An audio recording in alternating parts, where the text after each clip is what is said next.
Hi, ഞാൻ പറയാൻ പോകുന്ന കാര്യങ്ങൾ നിങ്ങളുടെ ലൈഫിൽ റീസെൻ്റ്ലി നടന്നിട്ടുള്ളതാണെന്ന് നോക്കാവോ. നമ്പർ 1, നിങ്ങൾ എന്തെങ്കിലും കാര്യം ചെയ്യാൻ പോയിട്ട് അല്ലേ വേണ്ട നാളെ ചെയ്യാമെന്ന് തോന്നിയിട്ടുണ്ടോ?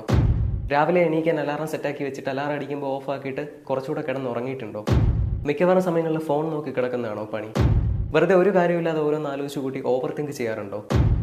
ഈ പറഞ്ഞ പോലുള്ള ആളാണ് നിങ്ങളെങ്കിൽ നിങ്ങൾ പേടിക്കണം. കാരണം നിങ്ങൾക്ക് ലാക്കഡൈസിക്കൽനെസ് ആണ്. മനസ്സിലായില്ലല്ലേ? നിങ്ങൾ ഭയങ്കര മടിയനായിക്കൊണ്ടിരിക്കുകയാണെന്ന്. പോയ സമയം ഒരിക്കലും തിരിച്ചു കിട്ടത്തില്ല. അതുകൊണ്ട് try to chase your dream.